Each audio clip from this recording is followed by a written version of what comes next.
राष्ट्रवादी काँग्रेस पक्षाचे अध्यक्ष खासदार सुनील तटकरेजी, विधिमंडळातील माझे सहकारी यशवंत माने, आपल्या सगळ्यांचे सहकारी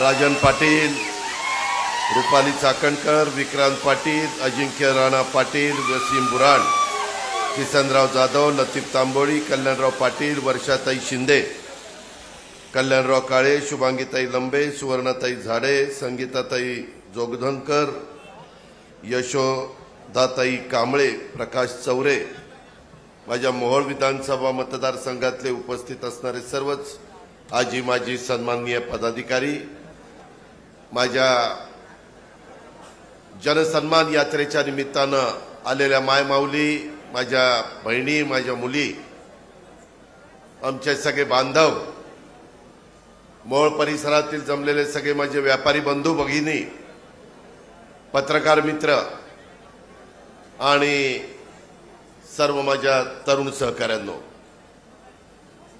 मी सुरुवातीलाच मोहोळच्या या ऐतिहासिक आध्यात्मिक भूमीत जनसन्मान यात्रेच्या निमित्तानं उपस्थित असणाऱ्या तमाम माझ्या मायमाऊलींचं, माझ्या बहिणींचं, माझ्या शेतकऱ्यांचं, कष्टकऱ्यांचं, तरुण मित्रांचं, सर्वांचं मी मनापासून स्वागत करतो।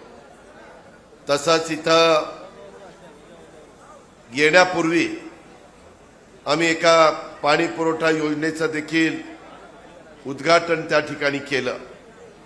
बरेच दिवस तुमची सगळ्यांची मागणी होती, ती मागणी राष्ट्रवादी काँग्रेस पक्षाच्या आमदारांनी पुढाकार घेऊन पूर्णत्वाला नेली आणि आज त्याचं उद्घाटन झालं। तसंच भूमिगत गटाराचं देखील आपल्याला भूमिपूजन करायचं होतं। मोहोळ एक महत्त्वाचं सोलापूर जिल्ह्यातलं शहर, माझ्या पुणे सोलापूर हैदराबाद हायवेवर असणारं शहर, आणि त्याच्यामुळे इथं सुधारणा झाल्या पाहिजेत, इथं सुविधा मिळाल्या पाहिजेत, इथल्या लोकांचे प्रश्न सुटले पाहिजेत।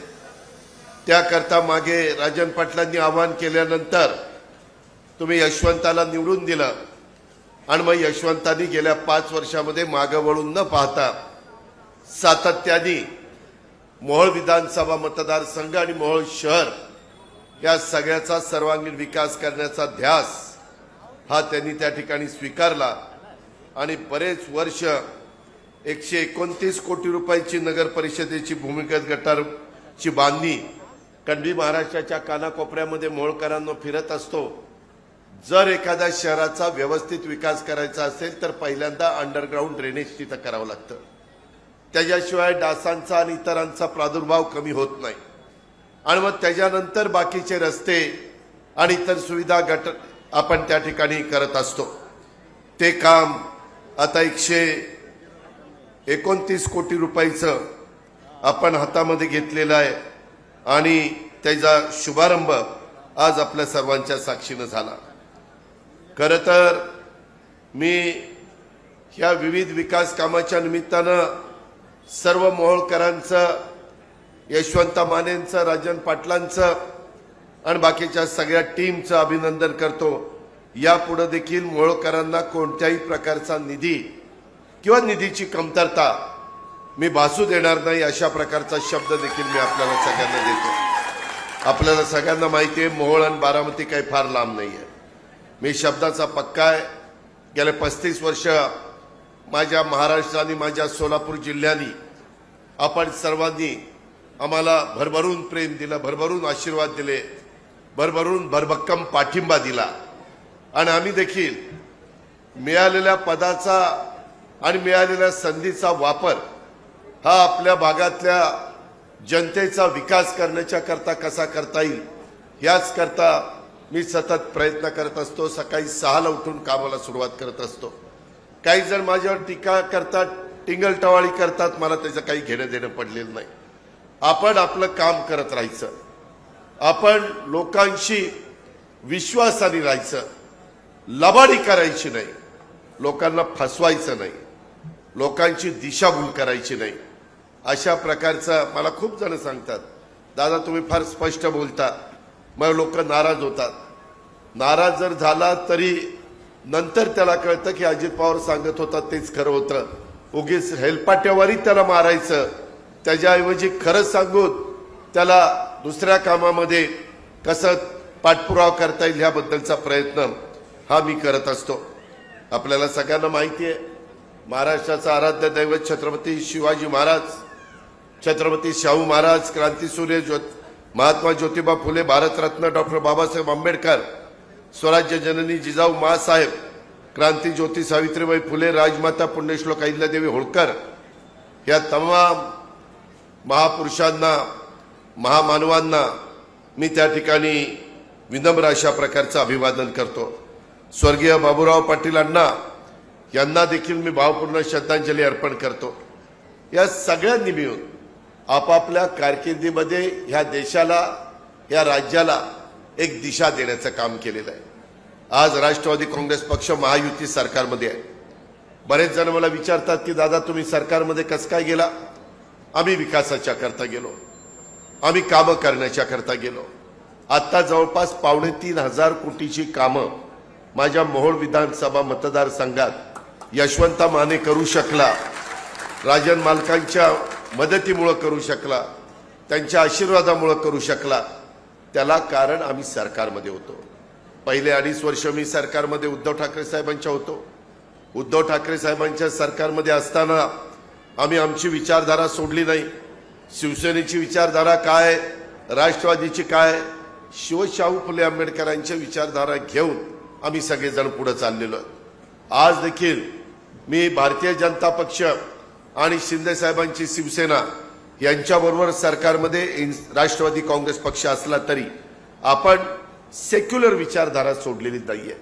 माझी मोहोळच्या तमाम माझ्या अल्पसंख्याक समाजाला, सर्व जाती धर्माच्या लोकांना, 18 पगड जाती 12 बलुतेदारांना सगळ्यांना आव्हान आहे की जो हिंदवी स्वराज्याची स्थापना करत असताना जातीय सलोखा ठेवण्याचं काम छत्रपती शिवाजी महाराजांच्या कारकिर्दीमध्ये झालं, त्याच रस्त्याने आपण पुढे गेल्याशिवाय आपल्याला गत्यंतर नाही. त्याच्यामुळे कुठलाही धर्म, कुठलीही जात, कुठलाही पंथ हा एकमेकाचा आकस करत नाही, एकमेकाचा दुस्वास करत नाही, एकमेकाच्या बद्दल अतिशय विषारी अशा प्रकारची भाषा वापरत नाही. आज मात्र महाराष्ट्रात काही लोक कारण नसताना लोकांची दिशाभूल करण्याचा प्रयत्न करतात. मोहोळचा प्रश्न खरा काय? इथला शेतीचा पाण्याचा प्रश्न आहे, इथल्या 10 गावांच्या संदर्भातला प्रश्न त्या ठिकाणी आहे, इथल्या पिण्याच्या पाण्याच्या संदर्भातले प्रश्न आहेत. हे प्रश्न महत्वाचे आहेत का इतर प्रश्न महत्वाचे आहेत ह्याची देखील कुठेतरी जाणीव आपण सगळ्यांनी ठेवली पाहिजे. अरे इथं तरुण तरुणींच्या हाताला आपण काम दिलं पाहिजे, त्यांच्याकरता चांगली कारखानदारी कशी माझ्या मोहोळच्या परिसरामध्ये येईल याकरता प्रयत्न केला पाहिजे. आज थोडासा काल पाऊस झाला, अडचण झाली. मला हे सगळे सांगत होते की दादा आम्ही हा मंडप टाकायचा प्रयत्न करत होतो, परंतु आम्हाला वेळ कमी मिळाला, त्याच्यामुळे आम्हाला गैरसोय झाली. मलाही हेलिकॉप्टरने यायचं होतं. मी बरोबर मी आणि सुनील तटकरे 8:30ला चिपळूणमधनं निघालो, परंतु मध्ये मला बारामतीला जरा थांबावं लागलं, कारण जिथे हेलिपॅड होतं तिथं उतरू शकणार नाही. मला शेवटी सोलापूरला जावं लागलं आणि उलटं यावं लागलं. शेवटी या भागातले प्रश्न काय, आम्ही येतो म्हणजे काहीतरी मजा आजा करायला येत नाही, काहीतरी मिरवणुका काढायला आणि जल्लोष करायला येत नाही. इथं आल्यानंतर आम्ही जनसन्मान यात्रेच्या निमित्तानं गेल्या अर्थसंकल्पामध्ये माझ्या महाराष्ट्रातल्या सर्वसामान्य माणसाला कोणत्या योजना दिल्या, माझ्या मायमाऊलीला कोणत्या योजना दिल्या, माझ्या तरुण तरुणींच्या करता काय केलंय, माझ्या बळीराजाच्या करता काय केलंय हे सांगायला नको. काही काही जण त्याला विरोध करतात, त्याच्यामध्ये सांगतात हे काही चुनावी जुमला आहे. आम्ही कधी चुनावी जुमला केला नाही. उलट मागच्या काळामध्ये मला आठवतंय राजन मालक देखील त्यावेळेस माझ्या बरोबर आमदार होते. 2004च्या निवडणुकीच्या आधी ह्याच सोलापूर जिल्ह्याचे सुपुत्र सुशीलकुमार शिंदे मुख्यमंत्री होते आणि त्यावेळेस आम्हाला म्हणाले, त्यावेळेस मी नौका होतो, मी साधारण त्या बाबतीमध्ये फार मला सिनियर धरलं जात नव्हतं आणि त्यांनी सांगितलं की आपण शेतकऱ्यांना वीज माफी करायची। आम्ही म्हणलं चांगला निर्णय, कारण 3 हॉर्सपावर 5 हॉर्सपावर 7.5 हॉर्सपावरला बटन दाबताना बिल भरताना काय त्रास होतो ते आपल्याला माहिती आहे, बाकीच्यांना काय माहिती। आणि त्यामुळे म्हणलं करून टाका, झिरोचं बिल दिलं। त्याच्यानंतर ते त्यांना मुख्यमंत्री न करता काँग्रेसने विलासरावांना मुख्यमंत्री केलं। विलासराव म्हणले की नाही आपल्याला बिल द्यायचं आता इथनं पुढं। म्हणलं लोकांना सांगून मतं घेतली राव, वीज माफीच्या नावाने मतं दिली लोकांनी, लोक आपल्याला राव तोंडात शेण घालतील। नाही म्हणले ते शिंदे साहेबांनी केलं, आता आपलं सरकार आहे आपण नाही करायचं आणि घेतली बाग। आज मात्र मी तुम्हाला सांगतो, तुमच्या सगळ्यांच्यामुळं माझ्यासारखा कार्यकर्ता ह्या राज्यामध्ये 10व्यांदा मी अर्थसंकल्प सादर केला। 10व्यांदा अर्थसंकल्प सादर करत असताना तुम्ही नौका असल्यानंतर तुम्हाला अनुभव नसतो, की पहिली वर्ष तुमचं असतं, पण माझं पहिलं दुसरं तिसरं चौथं 5वं 6वं 7वं 8वं 9वं 10वं 10 वर्षात काहीतरी मला अनुभव आला असेल। मी एकंदरीत राज्यात फिरत असताना यावेळेस ठरवलं, महायुतीच्या सरकारमधनं काम करत असताना अशा काही योजना गरीब माणूस केंद्रबिंदू मानून, गरीब मायमाऊली केंद्रबिंदू मानून द्यायच्या। त्याच्यातनं माझी लाडकी बहीण योजना पुढे आली, मुख्यमंत्री माझी लाडकी बहीण योजना। मी विचार करत होतो की कुठल्या घटकाला द्यायचं। मी आदिती तटकरे या खात्याची मंत्री, माझ्याच पक्षाची, माझीच मुलगी, तिला म्हणलं काय अधिक ती कसं करायचं, ते म्हणली दादा बघा, म्हणलं गरिबांना द्यायचं आणि सर्व जाती धर्माच्या महिलांना द्यायचं, भेदभाव करायचा नाही, कोणी असो, अल्पसंख्याक असो, बहुजन समाजाचा असो, ओबीसी असो, भटका असो, मागासवर्गीय असो, आदिवासी असो, कोणीही असो, गरीब असेल तर तिला मिळालं पाहिजे, ती माझी माय माऊली आहे। आणि त्याच्यातनं मी 2.5 लाखाचं ते लिमिट घेतलं आणि त्या पद्धतीने सुरुवात केली। त्याच्यामध्ये स्वतः आदितीनं लक्ष घातलं, 1,60,00,000 यादी आली। आज माझ्या माय माऊली दिमागदार फेटा पिंक कलरचा घालून इथं बसल्या, काय देखणं दिसतात, फोटो काढून यायला पाहिजे। त्याच्यामध्ये खरोखरीच अतिशय एक समाधानाचं वातावरण माझ्या मनामध्ये आहे। मी जनसन्मान यात्रेच्या निमित्तानं फिरतो, मी महिलांच्यात, मी आज येताना तिकडनं आलो नाही, वेळ बराच झालेला होता, 2 तास मला लेट झालेले होते, नाहीतर तिकडनं आल्यानंतर माझ्या हातात माझ्या बहिणी राखी बांधतात, संपूर्ण हात भरतो, हा हात भरतो। कोण एवढं प्रेम तुमच्यावर करणार आहे? कोणती बहीण एवढं भरभरून भावाला त्या ठिकाणी आशीर्वाद देणार आहे, भावाच्या पाठीशी भक्कमपणे उभे राहणार आहे? अहो हे सगळ्याला मिळत नाही, याला काहीतरी चांगलं बाप दादांनी करावं लागतं, त्यावेळेस त्यांच्या पुढच्या पिढीला हे चांगलं मिळतं। त्याच्यात आम्हाला भाग्यवान समजतो आणि तिथं त्यांच्या चेहऱ्यावर हसरेपणा, आनंद, समाधान हे आज महाराष्ट्रामध्ये फिरत असताना मला पाहायला मिळतंय। माय माऊलींनो, किती जणांना 3,000 रुपये आलेत त्यांनी हात वर करा, तेव्हा का बस खाली घ्या, ज्यांना आले नाही घाबरू नका। 2.5 लाखाच्या आतमध्ये तुमचं उत्पन्न असलं तर हा अजितदादाचा वादा आहे, तुम्हाला देखील पैसे आल्याशिवाय त्या ठिकाणी राहणार नाही। आता पुढच्या टप्प्यातले पैसे आम्ही सोडतो। परवा 4,600 कोटी रुपयाच्या चेकवर फाईलवर मी सही केलेली आहे, काळजी करू नका, हा तुमच्या करता आहे, तुम्हाला सक्षम करायचं आहे, तुम्हाला सबल करायचं आहे। तुम्हाला आम्ही आरक्षण दिलं, त्याच्यात काही महिला झेडपी अध्यक्ष झाल्या, सभापती झाल्या, उपसभापती झाल्या, सरपंच झाल्या, नगराध्यक्ष झाल्या, महापौर झाल्या, वेगवेगळी पदं तुम्ही चांगल्या पद्धतीने चालवली। आता पुढच्या 5 वर्षापासून तुमच्यातल्या 1/3 महिला ह्या महाराष्ट्र राज्याच्या आमदार होणार आहेत, 1/3 महिला देशामध्ये खासदार होणार आहेत, बाकीच्या जागा आहेत ते आहेतच, त्याच्यात अधिक हा निर्णय देखील झालेला आहे, निर्णय प्रक्रियेमध्ये तुम्हाला घेतलेला आहे। शेवटी सकाळपासून रात्री उशिरापर्यंत प्रत्येक घरातली कोण व्यक्ती कष्ट घेत असेल तर हे देखील सगळे आमचे बापडे सांगतील, माझे बांधव सांगतील, आमची माय माऊलीच करते। पहिली सकाळी तीच उठते, सगळं काम तीच करते, रात्री सगळे झोपल्यावर कावड तीच त्या ठिकाणी लावते आणि नंतर ती झोपते। हे काम इतकं करत असताना कधी कुणी विचार केला का? आम्ही पण आम्हाला दोषी समजतो, अरे मी पण इतक्या वर्ष सरकारमध्ये, परंतु त्या अँगलने आम्ही विचार केला नाही. आता मात्र 1,500. ठीक आहे, काही जण टीका करतात, काय दिले तर 1,500 दिले. अरे तुला काय माहिती 1,500ची किंमत? गरीबाला माहिती 1,500ची किंमत. आज ते 3,000 आल्यानंतर मोठ्याच्या पोटी जन्माला आलेल्यांना सोन्याचा चमचा तोंडामध्ये घेऊन जन्माला आलेला काय माहितीये? इथं कष्ट करण्याला माहितीये, खुरपणीला जाणारीला माहितीये, धुणमांडी करणारीला माहितीये, झाडू पोतना करणारीला माहितीये, स्वयंपाक करणारीला माहितीये, झोपडपट्टीमध्ये कष्ट करणारीला माहितीये.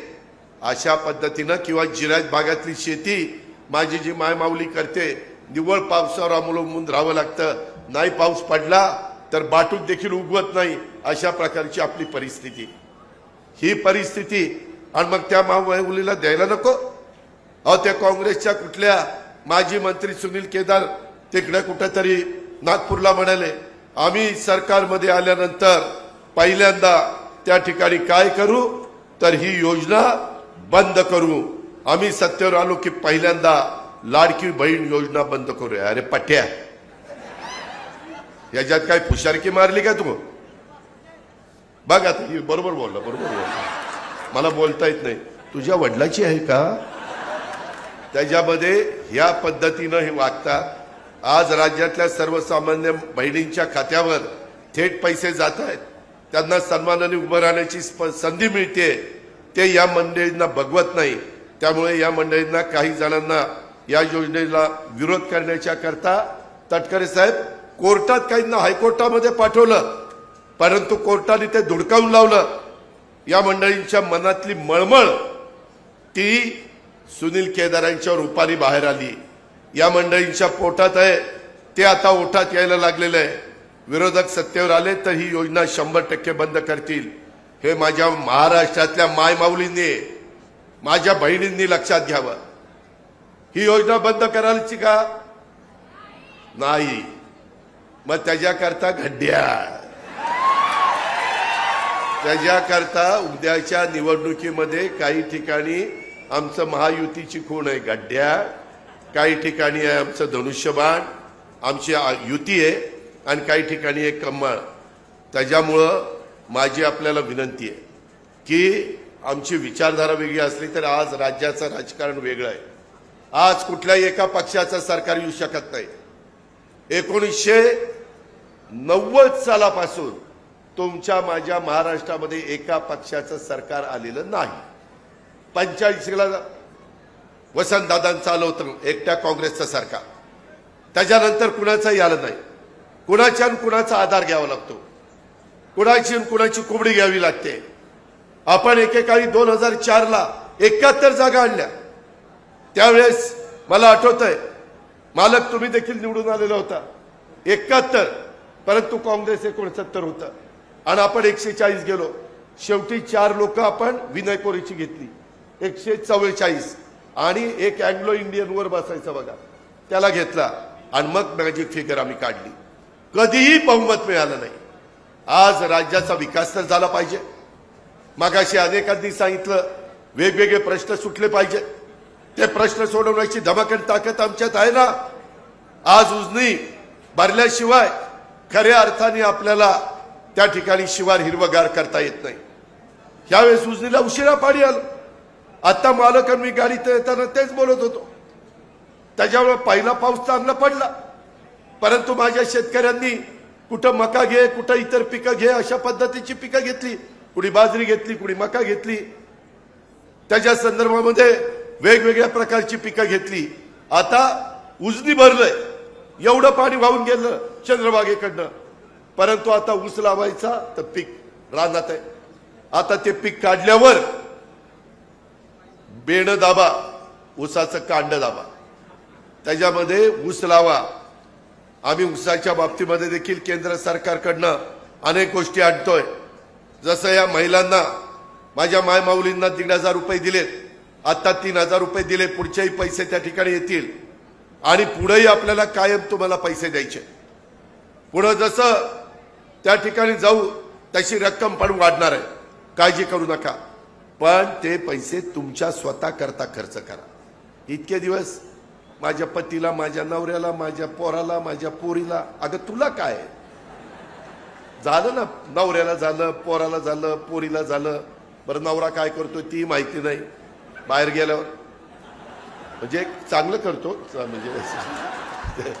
तर माझी माय माऊली मात्र घरात राबत असते. तिला वाटत नाही आता बाबा नागपंचमी आली, आता नवरात्र आली, आता गणेशोत्सव आला, आता त्या ठिकाणी ईद आला, आता त्या ठिकाणी दिवाळी दसरा, काहीतरी आपल्याला करावं. परंतु नेहमी तिचं स्वतःच्या काही आवडीला मुरड घातली. स्वतःला काही पाहिजे होतं नाही घेतलं.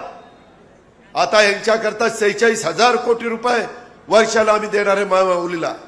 एवढा पैसा महाराष्ट्रात येणार आहे.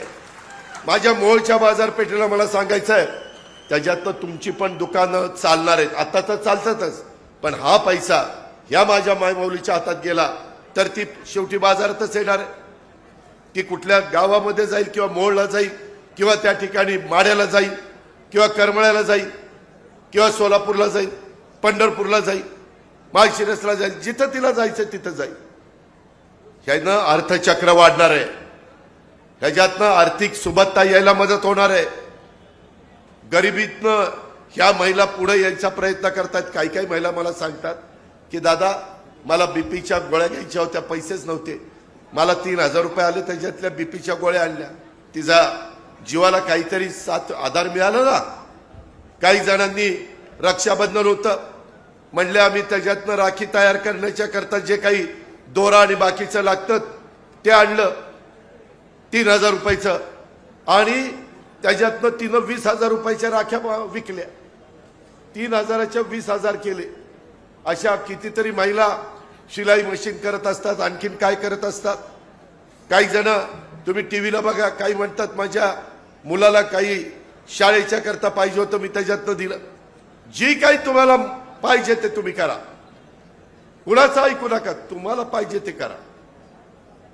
ते तुमच्या अकाउंटला पैसे दिले आणि ते काही कुणाच्या मार्फत नाही, डायरेक्ट अकाउंटला. भ्रष्टाचार व्हायलाच नको, पारदर्शक.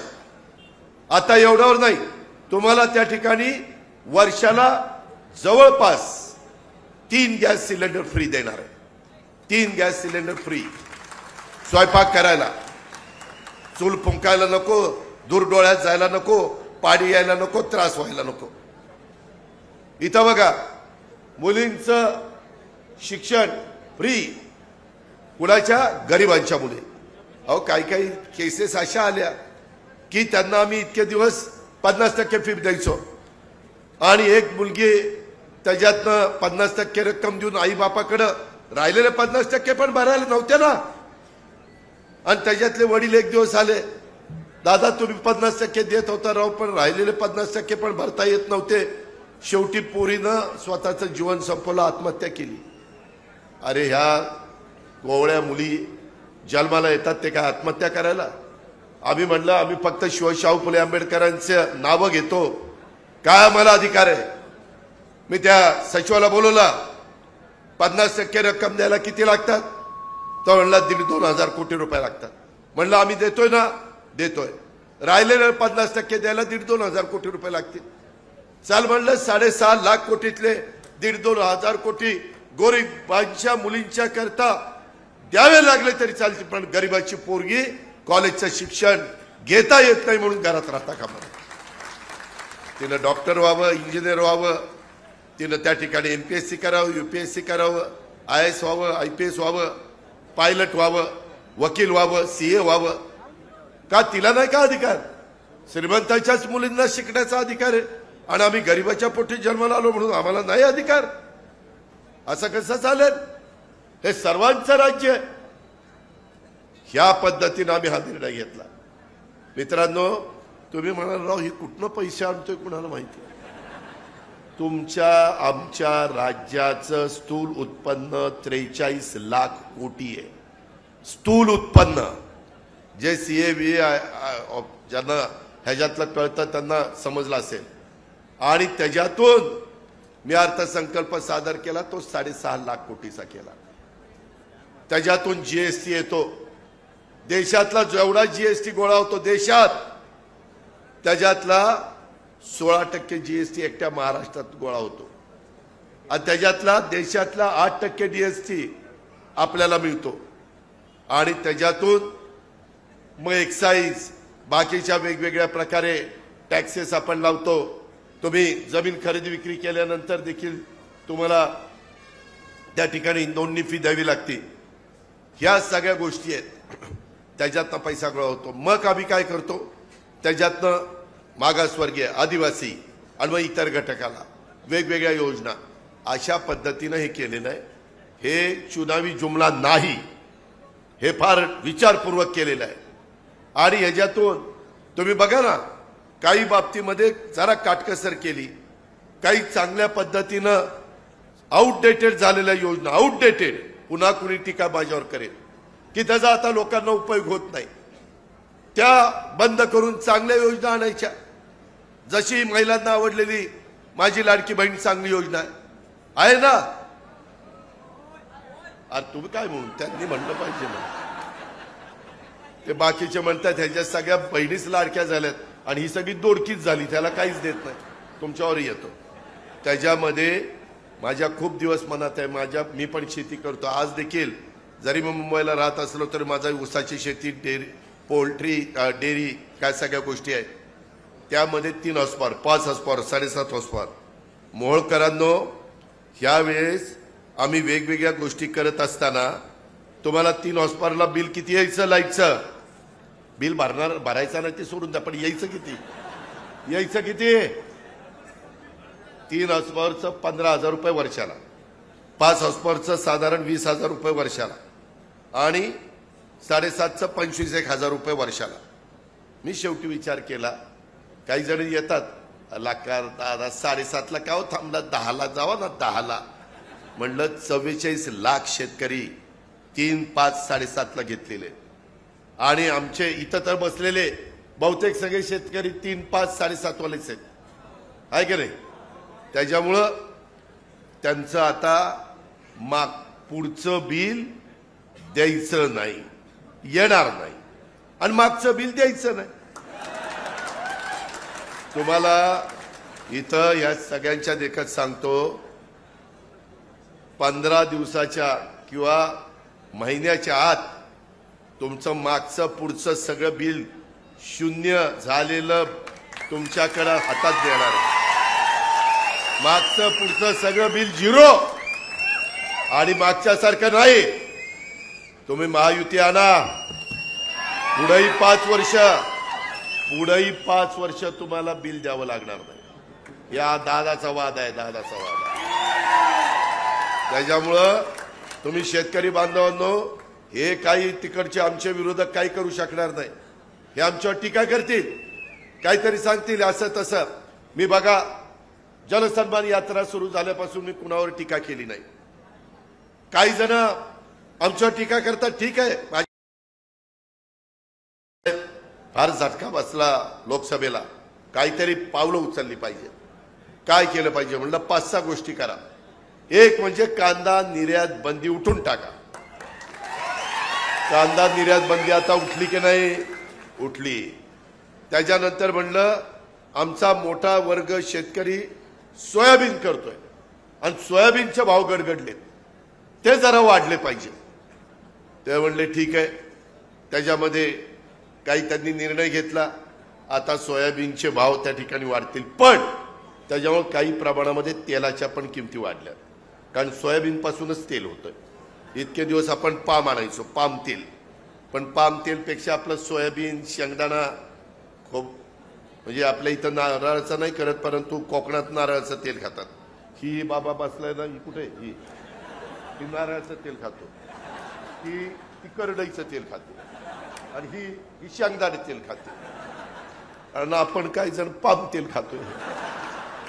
त्याच्यामुळं आपलं पाम तेल जरा आपल्या बॉडीला अडचणीचं ठरतंय, म्हणून आपल्याला पण आता सोयाबीन, करडई वगैरे ह्या पद्धतीनं जावं लागणार आहे।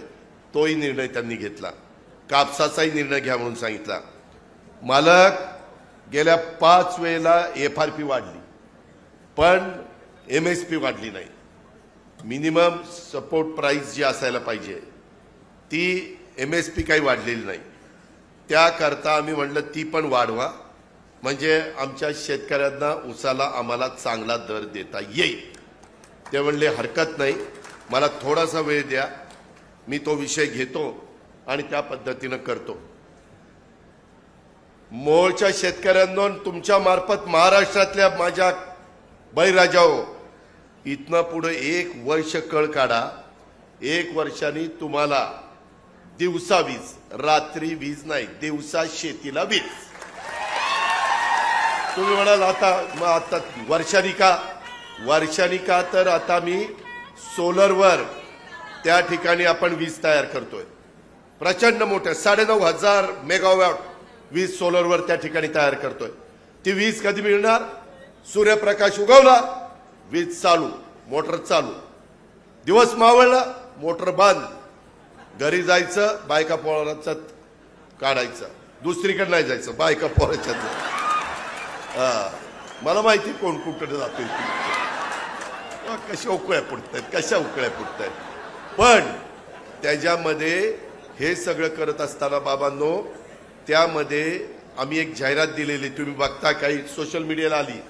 ती माऊली वाट बघती नवऱ्याची, ते बिबट्याचे ठसे, विंचू, काटा, साप, त्याचंही संकट असतं. आणि शेवटी आपल्या घरातल्या माणसाचा जीव तर महत्वाचा आहेच ना. त्याच्याकरता आम्ही दिवसा वीज द्यायचा निर्णय घेतलेला आहे. तुम्ही दिवसा मोटर, आणि मी आता माझ्याही शेतावर काही सोलर पंप बसवलेले आहेत. माझी विहीर जरा मोठी आहे, कारण आमच्या आजोबाचा धंदा जास्त होता, तो बापाकडे आला, बापाकडनं पोराकडे आला, त्याच्यावर माझी शेती जरा जास्त आहे. त्यामध्ये 15 हॉर्सपावरची मोटर आहे. असं झाकळलं ना तरी ती 7 हॉर्सपावरपर्यंत पाणी मारती, बंद राहत नाही. सूर्यप्रकाश आला तर 15चं पाणी मारती, परंतु झाकळलं तरी 7चं 6चं पाणी मारती. अशा पद्धतीनं ते आहेत. आता नवीन टेक्नॉलॉजी आलेली आहे. कमी पॅनल साईजमध्ये जास्त वीज त्याच्यात तयार होते. ते सगळं आपण करतोय. नवीन टेक्नॉलॉजीचा जास्तीत जास्त वापर करण्याचा प्रयत्न हे महायुतीचं सरकार करतंय. आणि ह्या पद्धतीनं आम्ही सगळेजण पुढे चाललेलो आहे. हे माझ्या शेतकऱ्याला दिलंय. आता झिरोचं बिल तुम्हाला मी सांगितलंय. मी विधानसभेच्या प्रचाराच्या यायच्या आधी मी विचारणार, आलं का नाही झिरोचं बिल, दादाचा वादा, तेव्हा सांगणार आहे तुम्हाला. तर ते झालं की दुधाचा धंदा तुम्हाला 5 रुपये लिटरला जास्त देतोय. आता उद्याच्या कॅबिनेटला जरा विचार करतोय, काहीतरी अजून थोडंसं वाढवायचं. परंतु मी एकटा काही मालक नाही. मला शिंदे साहेबांना विचारलं पाहिजे, ते मुख्यमंत्री, देवेंद्रजी पण उपमुख्यमंत्री, राधाकृष्ण त्या खात्याचे मंत्री, सगळे चर्चा करून काय मार्ग निघतोय बघू. मला आता चिठ्ठी आली, जानेवारीपासून दुधाचे 5 रुपये अनुदान मिळालं नाही, त्या संदर्भामध्ये मला त्याची माहिती द्या. मधल्या काळामध्ये तिथं अधिकारी होते, त्यांची बदली झाली, दुसरे अधिकारी आलेले आहेत. आम्ही कुणाचं जे जाहीर केलंय ते कुणाचं ठेवणार नाही. थोडासा उशीर होईल आता, कारण काय होतं, एवढ्या लोकांचं त्या गाई आणि गाईच्या दुधाला आहे, म्हशीच्या दुधाला, शेळीच्या दुधाला, उंटाच्या दुधाला नाही, फक्त गाईचं दूध. कारण गाईचं दूध चांगलं असतं आणि त्यातल्या त्यात देशी गाईचं लयच चांगलं असतं. त्याच्यामुळं गाईचं दूध ह्याला आपण पैसे देतोय. जे कुणाचं आलेलं आहे ते मी चौकशी करतो. ह्या त्याला द्या, मला संध्याकाळी ते मुंबईच्या. होय होय, सोनईच्याकडेच बघतो ना कसं त्यांनी दिलं नाही काय, म्हणजे पैसे का दिले नाही बघतो. नाहीतर म्हणाला दादा तर दमच द्यायला लागला. दम नाही भाऊ, नमस्कार. बटन दाबताना इथं बटन दाबा, अशी विनंती करायची. तर या पद्धतीनं आम्ही चाललेलो आहे. मी आपल्याला सांगतो, बळीराजाला वीज सवलत दिली, सौर ऊर्जा पंप. आता इथनं पुढं तुम्हाला विजेचं कनेक्शन पाहिजे असेल तर 8.5 लाख शेतकऱ्यांना आम्ही सौर ऊर्जा पंप देणार आहोत. त्याकरता तरतूद केलेली आहे. युवा युवतींच्या करता 12वी डिप्लोमा आणि डिग्री ह्याच्याकरता प्रशिक्षण पुढं काही घ्यायचं असेल तर त्यांना 6,000, 8,000, 10,000 हे वेतन आम्ही देणार आहे. त्यांनी त्याचं शिक्षण घ्यावं. 12वी नंतर कुठला कोर्स करावा, त्याला गव्हर्नमेंट सर्टिफिकेट देईल आणि त्या पद्धतीनं आम्ही हे मुख्यमंत्री युवा कार्य प्रशिक्षण योजना आणलेली आहे। अनुदानाचं सांगितलं, कापूस सोयाबीनला आम्ही मदत करणार ते सांगितलं, 1 रुपयात पीक विमा आम्ही उतरवतोय। महात्मा फुले जन आरोग्य योजना ही आता 5 लाखापर्यंत आणलेली आहे। हे आमच्या भावंडांना आणलं ना, बहिणीच लाडक्या नाहीत, भाऊ पण लाडके आहेत। त्याच्यामुळे ह्या सगळ्या योजना तुमच्या करता आणल्यात। वारकरी संप्रदायाकरता पण योजना आणली, दिंडीच्या करता 20,000 रुपये अनुदान आपण त्याच्यामध्ये दिलं। त्याच्यामध्ये तीर्थदर्शन योजना पण आपण त्या ठिकाणी आणतोय। मला माझ्या मुस्लिम बांधवांना सांगायचंय, आम्ही मागासवर्गीय समाजाच्या करता बार्टी काढलं, परंतु मातंग समाज म्हणलं दादा आम्हाला काही फायदाच होत नाही, आमच्या करता काहीतरी करा। त्यांच्या करता आरटी काढलं। आरटी काढलं की नाही, ती योजना खास मातंग समाजाच्या करता। माझे सारथी बहुजन समाज, मराठा आणि इतर जो बहुजन समाज आहे त्याकरता सारथी योजना। त्याच्यानंतर अमृत, ती योजना ब्राह्मण आणि इतर वर्गाकरता ती योजना। ओबीसी हा घटक मोठा आहे, त्यांच्याकरता महाज्योती योजना। त्याच्यानंतर आदिवासी त्यांच्याकरता टार्टी योजना।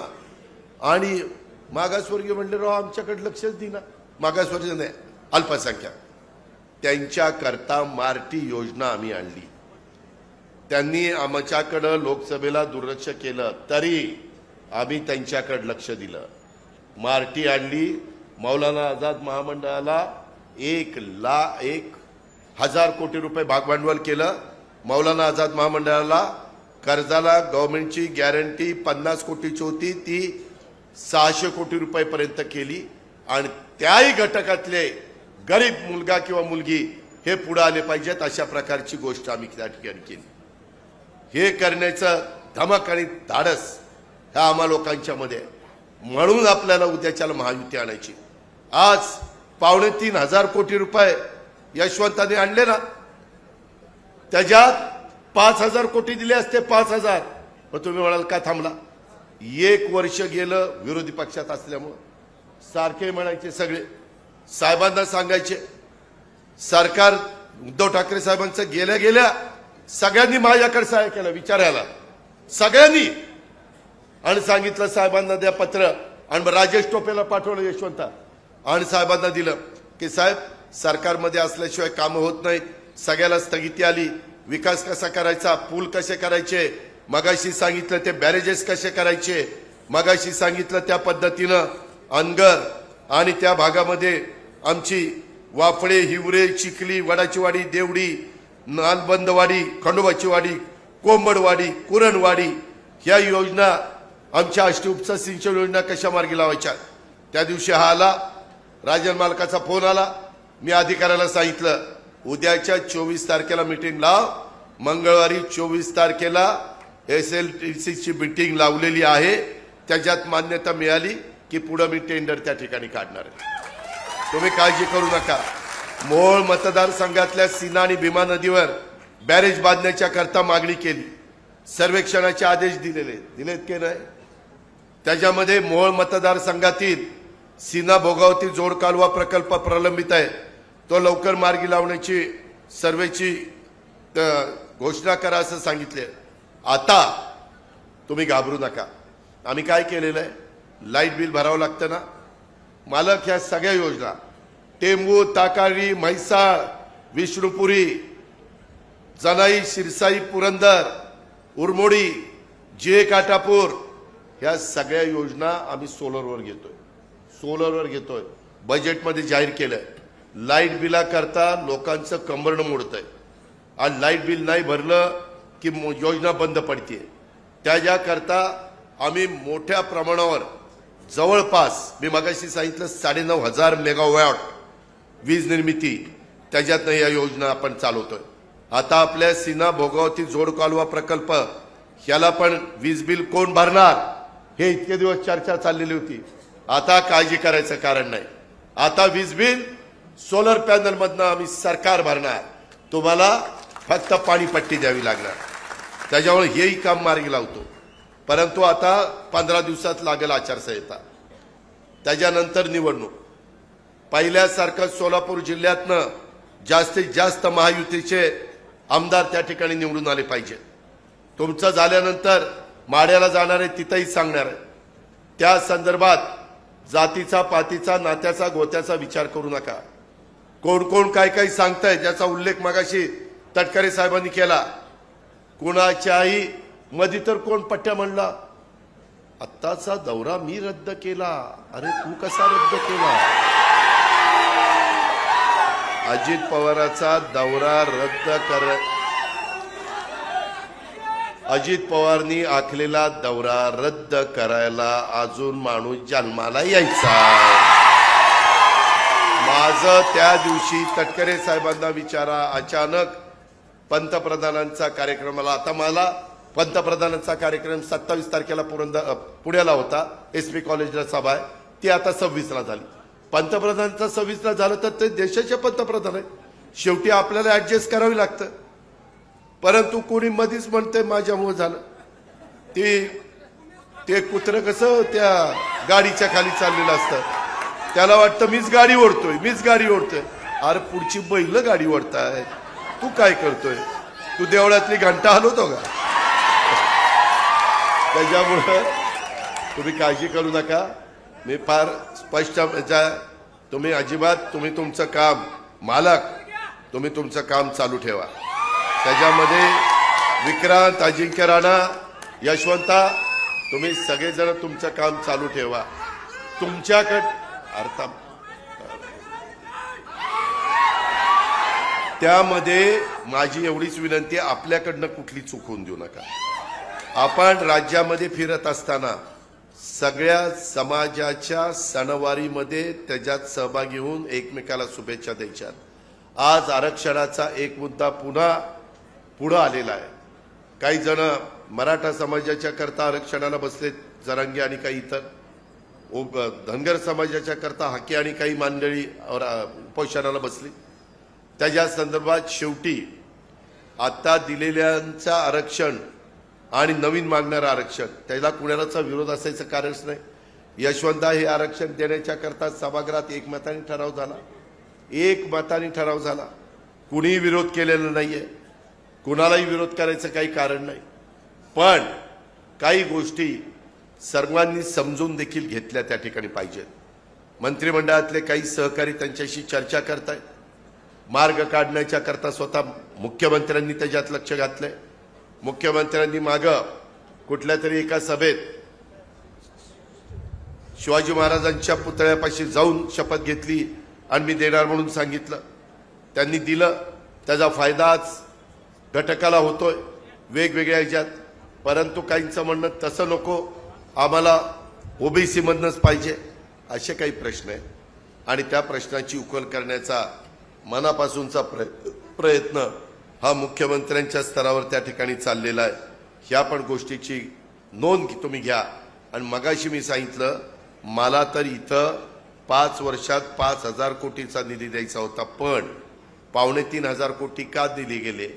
1 वर्ष आम्ही विरोधी पक्षामध्ये बसलो, त्याच्यावर ते वर्ष आमचं वाया गेलं।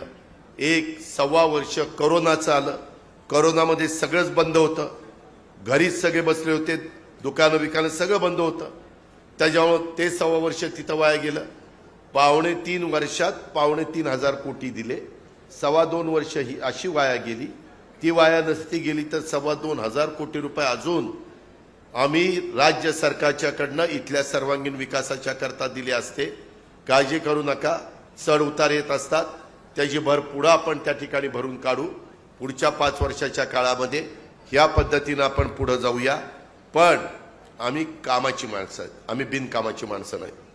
आम्ही सकाळपासून लोकांच्या करता खस्ता खाणारी माणसं आहोत आणि त्याकरता माझी तुम्हाला सगळ्यांना विनंती आहे, ह्या सगळ्याच्या बाबतीमध्ये आता आपल्याला वेगवेगळ्या पद्धतीने चांगल्या पद्धतीचे भाव कसे माझ्या शेतकऱ्याला मिळतील, माझ्या लाडक्या भगिनींना बहिणींना पुढचा देखील हप्ता कसा त्या ठिकाणी ताबडतोब देता येईल, याबद्दल पण आदित्य तटकरे मुख्यमंत्री, उपमुख्यमंत्री, मी आमचं सगळ्यांचं काम त्याचं नियोजन चाललेलं आहे। हे सगळं करत असताना विकास कामावर कुठेही परिणाम होणार नाही, आपलं राज्य कर्जबाजारी होणार नाही। आर्थिक शिस्त बिघडून दिली जाणार नाही। हे मोहोळकरांनो, मायमाऊलींनो, बांधवांनो, सगळ्यांनी लक्षामध्ये घ्या। काही वेळेस प्रत्येक वेळेस मला तुमच्याकडे येता अशातला भाग नाही। त्याच्यामुळं मी आता सोलापूर जिल्ह्यात जागतिक पर्यटनाच्या नकाशावर सोलापूर आणि उजनीचा परिसर आणण्याच्या करता 250 कोटीचा उजनी पर्यटन विकास आराखडा तयार केला। 250 कोटीचा। तुला यांनी दाखवला का कलेक्टरनी? जरा राज्य मालकाला वगैरे दाखवा। फार चांगला आराखडा तयार केला। त्याच्यातनं रोजगार निर्माण होणार आहे, त्याच्यातनं मोठ्या प्रमाणावर पर्यटक इथे येणार आहेत। हे काळाची गरज आहे। त्याच्यामध्ये वेगवेगळ्या पद्धतीनं जेव्हा माझा शेतकरी अडचणीत येतो त्याला पीक विम्याचा कसा आधार देता येईल हाही प्रयत्न आम्ही त्या बाबतीमध्ये त्या ठिकाणी करतोय। विधानसभा निवडणुकीला आता थोडाच अवधी राहिलेला आहे। राज्याच्या सर्वसामान्यांचा विकास करण्यासाठी येणाऱ्या निवडणुकीमध्ये नेटाने काम आम्ही करणार आहोत, परंतु त्याला तुमचा आशीर्वाद आणि तुमची साथ पाहिजे। आम्ही कुणालाही कुठेही अपमानित केलेलं नाहीये। मी तुम्हाला सांगतो की 4 दिवस सासूचे असतात, नंतर 4 दिवस सुनेचे असतात। आम्हाला आमच्या वडीलधाऱ्यांचा कुठेही अवमान करायचा नाही, त्यांना आम्ही दैवतच मानलेलं आहे। पण आता आम्ही काहीतरी करू पाहतोय, चांगलं करू पाहतोय। काही चुकलं तर कान धरा ना, आजी तिथे हे चुकलं दुरुस्त करो। जो काम करतो तो चुकतो, काम करत नाही तो बिनचुकच आहे। साला काम करत नाही कसं चुकल त्याचा विचार करा ना। आणि सगळी सोंग करता येतात, पैशाचं सोंग करता येत नाही माय माऊलींनो। त्याच्यामुळं कुणी काही पण आता वेगवेगळ्या पद्धतीने सांगण्याचा प्रयत्न करतील। एकीकडे विरोध करतात आणि एकीकडे सांगतील नाही नाही त्यांच्यापेक्षा जास्त देतो। अरे मग मागं काय झालं होतं द्यायला? हे ज्या काही फसवेगिरी आहे। मध्ये आम्हाला सांगितलं संविधान बदलणार, कुठं बदलणार होतो? मागासवर्गीय आमच्यावर नाराज झाला, आदिवासी नाराज झाला, अल्पसंख्याक तोही आमच्यापासून बाजूला गेला। अरे आम्ही आहोत ना तुमच्या पाठीशी। तुम्ही सगळेच जण सलोख्याने राहा ना, गुण्या गोविंदाने राहा ना। आपण सगळेजण एकच आहोत ही आमची भावना आहे। सर्व धर्म समभाव ही आमची भूमिका आहे। हे पण आपण सगळ्यांनी या निमित्तानं लक्षामध्ये घ्या। आणि राष्ट्रवादी काँग्रेस पक्ष हा कायम कष्टकरी शेतकरी, माझ्या महिला, माझ्या वंचित दुर्बल घटक, युवा युवती या सर्वसामान्यांच्या बरोबर राहील याची ग्वाही मी या सभेच्या निमित्तानं माझ्या मोहोळकरांना या निमित्तानं देतो आणि आपल्या सगळ्यांची रजा घेतो। जय हिंद, जय महाराष्ट्र।